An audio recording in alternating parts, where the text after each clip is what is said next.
सभी साथियों को जय हिंद।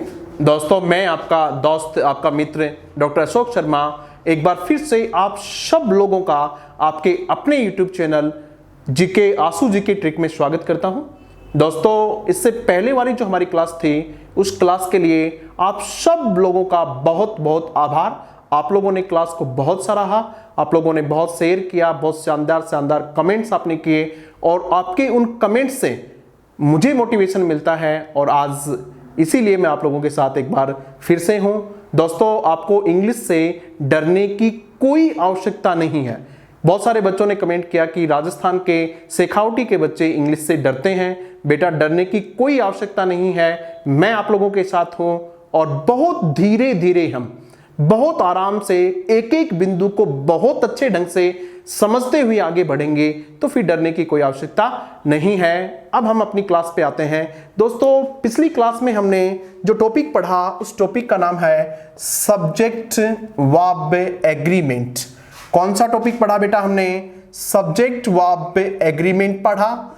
क्या पढ़ाया मैंने पिछली क्लास में? एक बार ब्रीफ रिवीजन करवा देता हूं। हमने पढ़ाया कि सब्जेक्ट के नंबर और पर्सन के अनुसार, इस सब्जेक्ट के नंबर और पर्सन के अनुसार क्रिया का प्रयोग किया जाना सब्जेक्ट वर्ब एग्रीमेंट कहलाता है। इसी का दूसरा नाम है CONCORD, कॉनकॉर्ड नाम है। उसके बाद हमने देखे थे कि सिंगुलर सब्जेक्ट्स क्या होते हैं, प्लूरल सब्जेक्ट्स क्या होते हैं, सिंगुलर वर्ब्स क्या होती हैं, प्लूरल वर्ब्स क्या होती हैं, ये सब हम देख चुके थे। और पहला नियम, पहला रूल हम इसका कर चुके थे। क्या नियम था? जब दो सिंगुलर को, किसको बेटा बोलिएगा, जब दो सिंगुलर नाउन्स को किससे जोड़ दिया जाए? एंड से जोड़ दिया जाए। किससे? एंड से जोड़ दिया जाए तो उनके बाद आने वाली वर्ब हमेशा प्लूरल होती है। कैसी होती है वर्ब? प्लूरल होती है। कैसे होती है देखिएगा, जब आपको हमने लिखा कि रमेश एंड कविता, मानो ये लिखा हमने रमेश एंड कविता, तो ये दोनों क्या हो गए? प्लूरल हो गए। अब हम सिर्फ कविता का जिक्र नहीं कर रहे हैं, अब हम सिर्फ रमेश का जिक्र नहीं कर रहे हैं, बल्कि रमेश और कविता दोनों का जिक्र कर रहे हैं। इसलिए जो वर्ब आएगी वो क्या आएगी? या तो आर आएगी, वर आएगी, हैव आएगा, या फिर इसी प्रकार की कोई प्लूरल वर्ब आएगी। इतना बेटा मैं आप लोगों को करवा चुका हूं। अब इससे आगे हम आगे बढ़ेंगे आज। इससे पहले मैं आप लोगों को बता दूं कि आज की क्लास से हमने तय किया है कि आप लोगों के जो एंटोनिम्स सिनोनिम्स हैं, पर्यायवाची और विलोम शब्द, वो आप लोगों के लिए बड़ी चिंता का विषय है। बहुत सारे बच्चों ने मुझे बताया कि सर ये बड़ी चिंता की विषय, हम इनको कैसे याद करें। तो आज ही से मैं आप लोगों को एक क्लास शुरू करते ही एक आप लोगों को मैं बताऊंगा सिमिलर वर्ड या सिनोनिम्स, उसके एंटोनिम्स बताएंगे, और क्लास के अंत में एक आप लोगों को मैं मुहावरा बताऊंगा, एक इडियम बताऊंगा। इसलिए आप लोग क्लास को अंत तक देखें, या फिर दोनों ही, एक मुहावरा और एक सिमिलर वर्ड मैं आपको क्लास के अंत में ही बताता हूं। आप क्लास को अंत तक जरूर देखिएगा, बहुत अच्छे ढंग से आपको मैं याद करवा दूंगा। अब हम क्लास को आगे बढ़ाते हैं। आज का जो बिंदु रहेगा वो ये रहेगा, दूसरा नियम क्या है?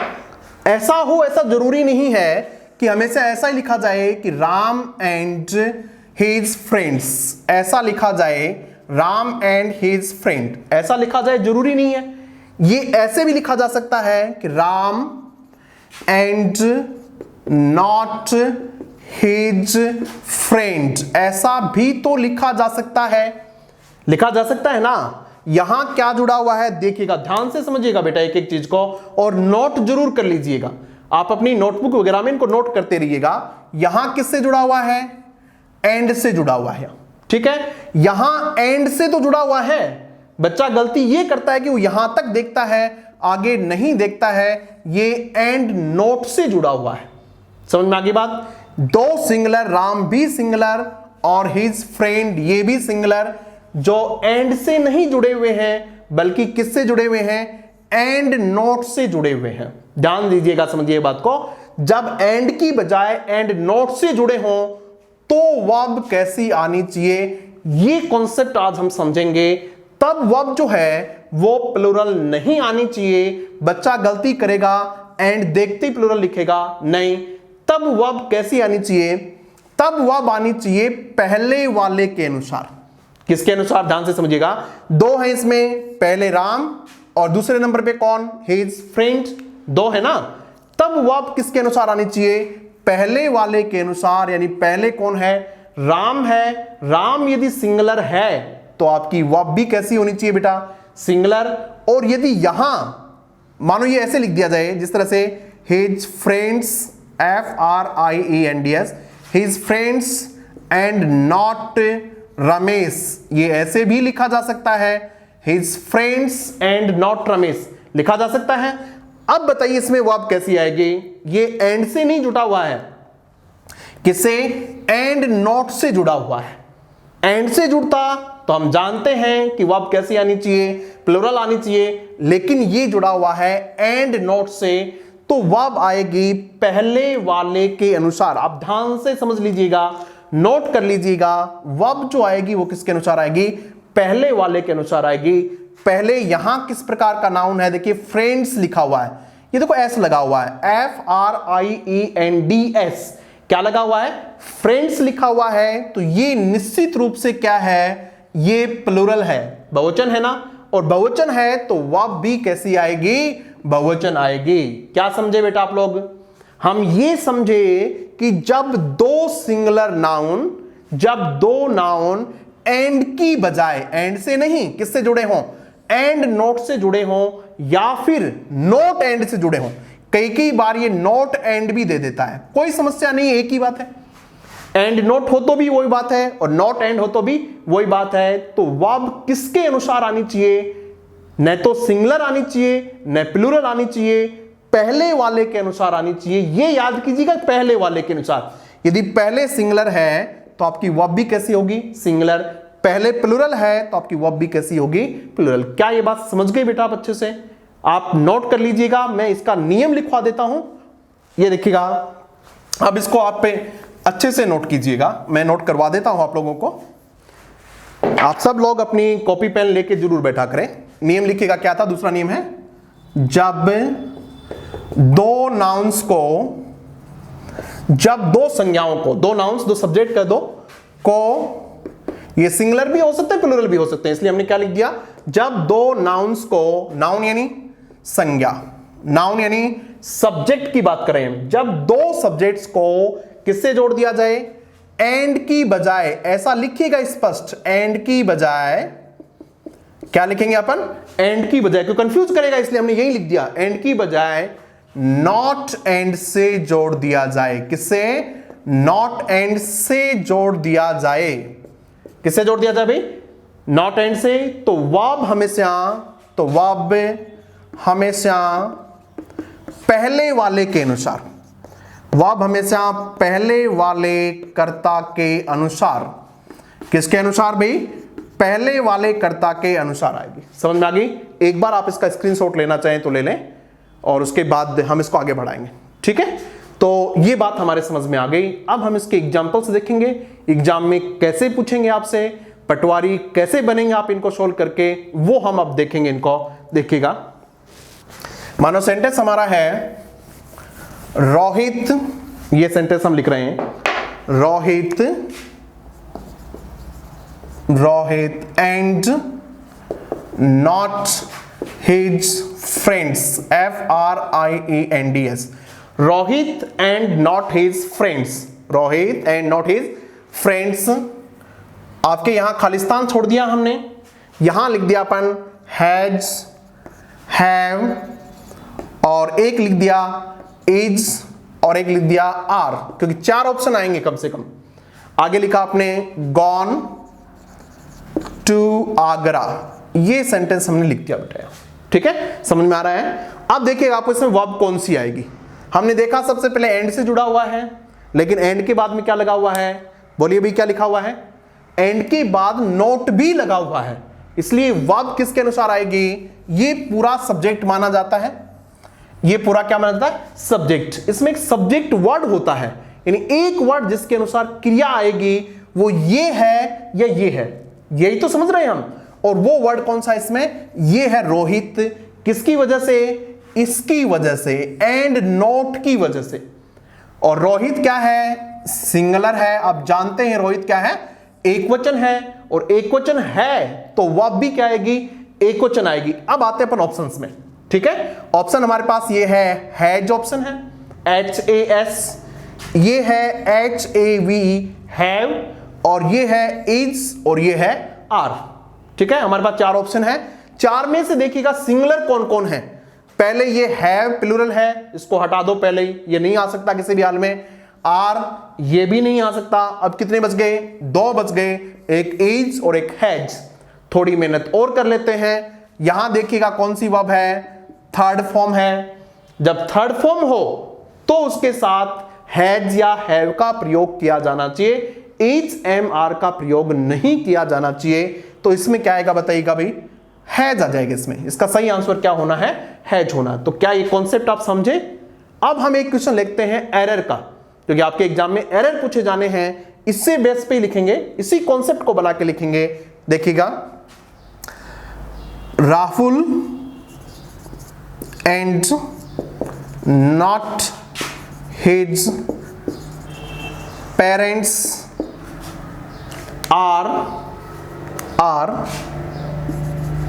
serious, SERIOUS, serious about the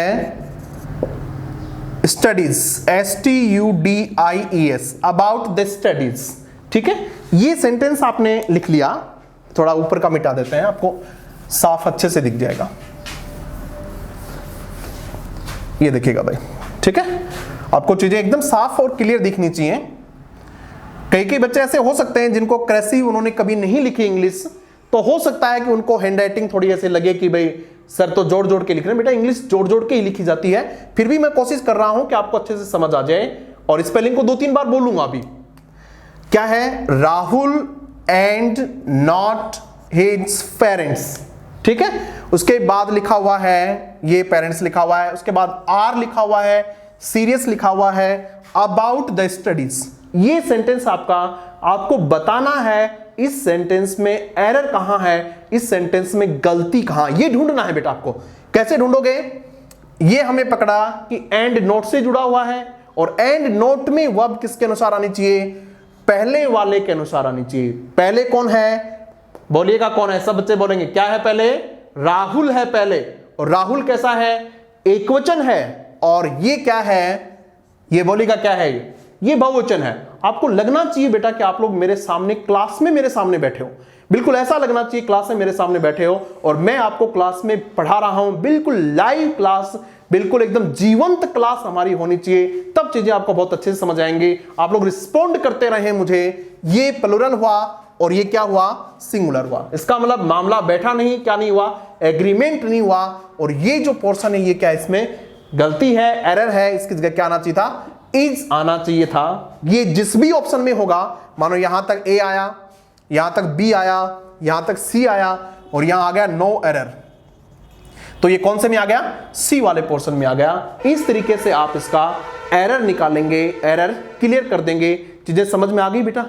exam में क्यों पूछा जाता है, एग्जाम में इसलिए पूछा जाता है, ये देखिएगा ये पेरेंट्स है, ठीक है, और बच्चा सोचता है कि पेरेंट्स बहुवचन है तो आर भी क्या आना चाहिए, बहुवचन आना चाहिए ना। इस वजह से बच्चा गुगली में फंस जाता है। एग्जामिनर एक गुगली फेंकता है और बच्चा किसमें फंस गया, गुगली में फंस गया। आप लोग गुगली में नहीं फंसेंगे, क्योंकि आप लोगों ने जान लिया है कि एंड से नहीं जुड़ा हुआ है, किससे, एंड नोट से जुड़ा हुआ है। और यही सेंटेंस यदि इतना होता, मानो अब ऐसे होता, ही ऐसे लिखा होता, एंड ये होता हमारा sentence, Rahul and his parents, तब कहते इसमें एरर छांटिए कहां है, और लास्ट वाला ऑप्शन क्या है हमारा, नो एरर, तब इसमें कोई एरर नहीं है, क्योंकि एंड से जुड़े हुए हैं। तो वर्ब कैसी आनी चाहिए, प्लूरल आनी चाहिए, और प्लूरल ही आई हुई है, इसलिए किसी प्रकार का कोई एरर इसमें नहीं है।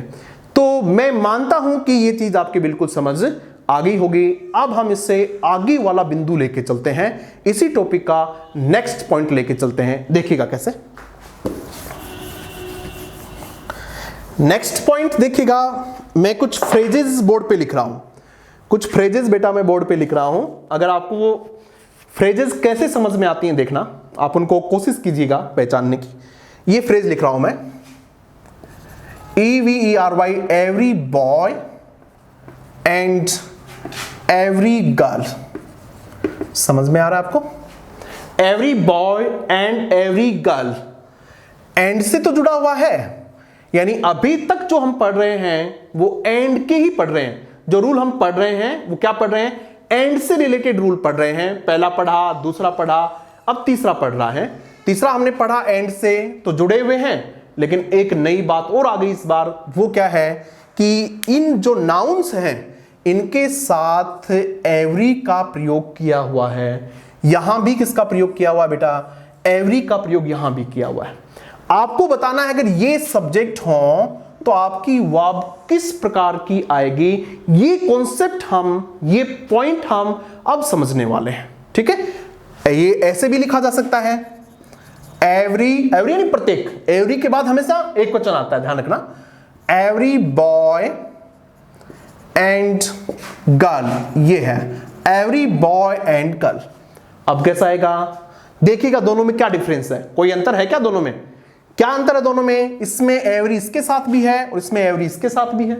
इसमें जो एवरी है वो सिर्फ इसके साथ है, यानी पहले वाले के साथ है, दूसरे वाले के साथ नहीं है। यहां एवरी का प्रयोग नहीं किया हुआ है।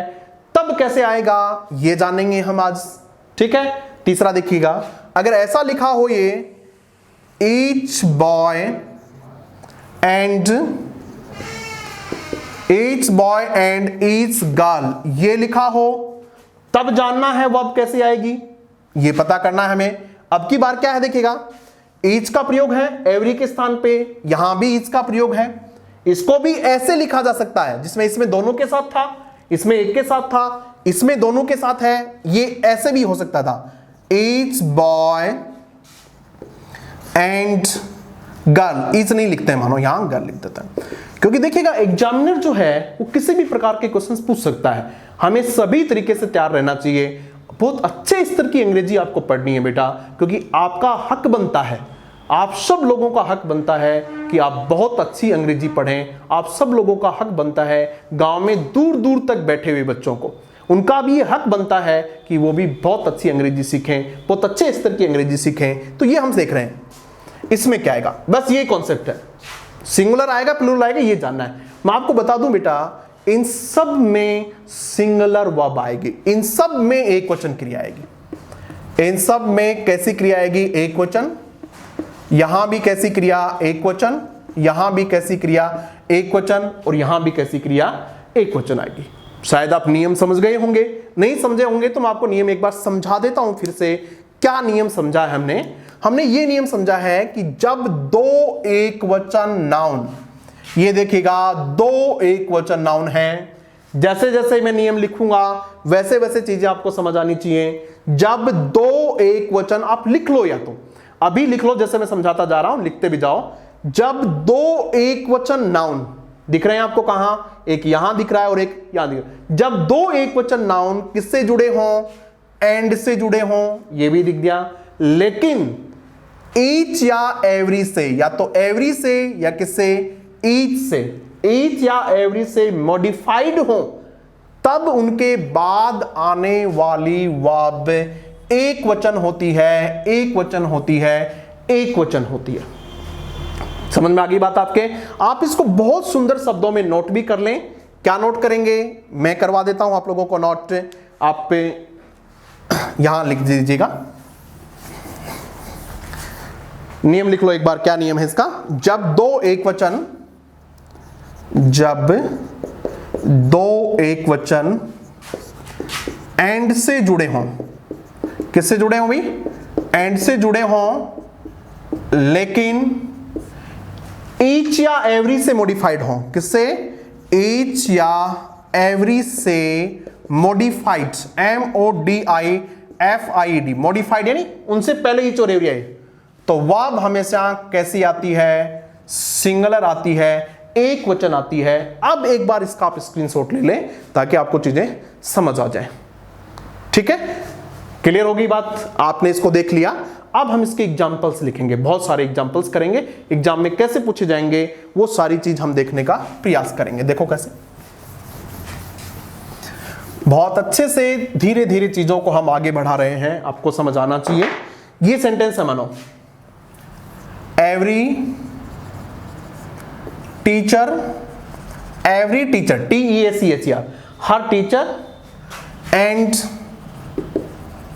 Every student STUDENT, every teacher and every student, यहां आपके पास खालिस्तान है, इज, आर, हैज, हैव। बेटा हम चार चार ऑप्शन क्यों ले रहे हैं? दो में भी काम चल सकता था, लेकिन एग्जाम में दो ऑप्शन नहीं आते हैं, कितने आते हैं? चार आते हैं। यही वजह है चार ऑप्शन लेने की। Working very hard, WORKING, working very hard, सब लोग बहुत हार्ड मेहनत कर रहे हैं। हर टीचर हार्ड मेहनत कर रहा है, हर स्टूडेंट हार्ड मेहनत कर रहा है। अब बताइए इसमें क्या आना चाहिए? सबसे पहले देखिएगा एंड से जुड़ा हुआ है, तो सामान्य नियम तो ये कहता है क्या आना चाहिए? सामान्य नियम ये कहता है कि प्लूरल आना चाहिए। लेकिन दूसरा नियम क्या कहता है? यदि एंड से जुड़ने के बाद एवरी से या फिर ईच से मॉडिफाइड हो तो फिर कैसा आना चाहिए? सिंगुलर आना चाहिए। यहां तो प्लूरल आना चाहिए था, लेकिन अब कैसा आना चाहिए? सिंगुलर आना। ईच और एवरी से मॉडिफाइड हो तो सिंगुलर आएगा। अब देखिएगा इसमें ये सिंगुलर, ये सिंगुलर, दो सिंगुलर हैं, तो पहले तो इसको काटो और इसको काटो। अब देखिएगा वर्ब, देखिएगा कैसी वर्ब है इसके साथ? वर्किंग वर्ब है। वर्ब कैसी है? वर्किंग। ING वर्ब है। ING वर्ब है, इसका मतलब आपको ईच, एम, आर में से कोई एक लिखना है और आप क्या लगाएंगे? इज लगा देंगे। क्या लगा देंगे बेटा? इज। तो आपका ये आंसर क्या हो गया? इज हो गया। हम मान लें आपके समझ आ गई ये बात। चलो एक और लिखते हैं। एरर कैसे पूछा जा सकता है वो लिखते हैं। देखिए एरर में कैसे पूछा जा सकता है वो लिखने का प्रयास करते हैं। सेंटेंस ये है हमारा, देखिएगा एवरी बॉय एंड गर्ल, एक के साथ हो तो भी कोई बात नहीं है, एवरी के साथ है बॉय और गर्ल के साथ एवरी नहीं है तो भी वही नियम है। Every boy and girl are playing here, HERE, यहां खेल रहे हैं। ठीक है, अब बताइए इसमें एरर कहां है? ये पहला ऑप्शन है, मानो ये B ऑप्शन है, ये C पोर्शन है और D पोर्शन है आपका नो एरर। बच्चे कहते हैं सर हम पटवारी की तैयारी करते हैं, हमें कम समझ आता है। कम आ रहा है? हो सकता है आपको कम समझ में आए, सवाल ही नहीं होता कि आपको कम समझ में आए। यदि आपने धैर्यपूर्वक वीडियो को सुना तो ऐसा कभी नहीं हो सकता आपको कम समझ में आए और आप बहुत अच्छी अंग्रेजी जानेंगे। पटवार के जो 11 क्वेश्चंस आने हैं, मैं चाहता हूं कि आप 11 में से बहुत अच्छे क्वेश्चंस करें, अच्छे लेवल के क्वेश्चंस करें, तो वो अच्छे लेवल के क्वेश्चंस इसी तरीके से हो पाएंगे। आप चीजों को बहुत अच्छे ढंग से समझने का प्रयास करें। ये ए बिंदु है, ये बी बिंदु है, ये सी बिंदु है और ये डी बिंदु है। बताइए कहां एरर है इसमें? A B C D, error बताइएगा कहां है इसमें? ये एरर है इसमें, यहां वाला ये जो है आर नहीं आना चाहिए, क्या आना चाहिए? इज आना चाहिए। आर के स्थान पे क्या आना चाहिए? इज आना चाहिए। ये इज आएगा, समझ में आ गया? तो हमने दोनों तरीके से देखने की कोशिश की। इसको यहां से भी देखा, फिल इन द ब्लैंक्स में भी, जिसको फिलर्स कहते हैं, हमने इसको एरर के रूप में भी देखा। तो ये दोनों चीजें हैं। एक सेंटेंस और लिख लेते हैं हम, ये एवरी का था, ईच से रिलेटेड भी कोई सेंटेंस लिखने का प्रयास करते हैं। देखिएगा कैसे हम लिखते हैं ईच, EACH, ईच। इस तरीके से ईच, ये सेंटेंस हमने लिख लिया। Each question and each answer,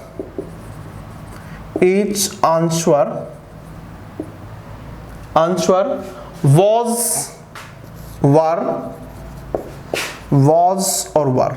देखिएगा बेटा ये लिखा हुआ है each, EACH, each question, QUESTION, and each answer was were typed well, TYPED, typed well, अच्छे से टाइप किया हुआ था। टाइप्ड वेल का मतलब अच्छे से टाइप किया हुआ था। आपको बताना है इसमें कहां आपको क्या भरना है, ये लिखोगे या ये लिखोगे। क्या है इसमें, ये वॉज है और ये वर है। आपको पता करना आपका सब्जेक्ट कैसा है। एंड से जुड़ा हुआ है कोई दिक्कत नहीं, लेकिन किससे मॉडिफाइड है, एज से। किससे मॉडिफाइड है, एज से। तो आपकी वर्ब कैसी आनी चाहिए बेटा, सिंगुलर वर्ब आनी चाहिए, एक वचन क्रिया आनी चाहिए। इसमें वॉज एक वचन है या वर एक वचन है, कौन सा है, वॉज एक वचन है। तो हमारा इसका जो आंसर हो जाएगा वो क्या हो जाएगा, वॉज हो जाएगा। ठीक है, तो इस तरीके से हमने आज 2-3 बिंदु समझे। कौन से बिंदु समझे, एक बार फटाफट आप देख लीजिएगा। यदि एंड से जुड़े होने की बजाय किससे जुड़े हों, नॉट एंड से जुड़े हों, तो वर्ब पहले वाले के अनुसार एंड से तो जुड़े हों लेकिन किससे मॉडिफाइड हों, एवरी या फिर ईच से मॉडिफाइड हों, तो वर्ब कैसी, सिंगुलर वर्ब आएगी। ठीक है, अब हम आपको जैसा मैंने वादा किया था कि आज मैं आप लोगों को एक एंटोनिम्स भी बताऊंगा, एक सिनोनिम्स भी बताऊंगा, रोजाना रहेगा ये हमारा। तो वो अब हमारा शुरू होता है। बहुत शानदार तरीके से आपको याद करवाने की कोशिश करूंगा। देखिएगा, वर्ड जो हमारा है वो ये है, आज का जो वर्ड है, याद कीजिएगा इसको पूरे दिन। 50 दिन 50 वर्ड, एग्जाम खत्म। इतने क्वेश्चन आने हैं, आपको आराम समझ में आ जाएगा। आज का जो हमारा वर्ड है वो है वैनिटी, VANITY, वैनिटी। क्या लिखा हुआ वर्ड, VANITY, वैनिटी शब्द लिखा हुआ है। ये कहां पूछा हुआ है, ये SSC में पूछा हुआ है, ये LDC में पूछा हुआ है, और ये जो हाई कोर्ट वगैरह की भर्ती है वहां भी क्वेश्चन पूछा हुआ है। इसको लेने की वजह यही है कि बहुत बार पूछा जाता है। हो सकता है कि पटवारी में भी कोई पूछा हुआ आपसे पूछ लें, तो वहां आपको बड़ा कंफर्टेबल फील हो, क्योंकि बेटा 50% सिलेबस तो वर्ड पावर का ही है।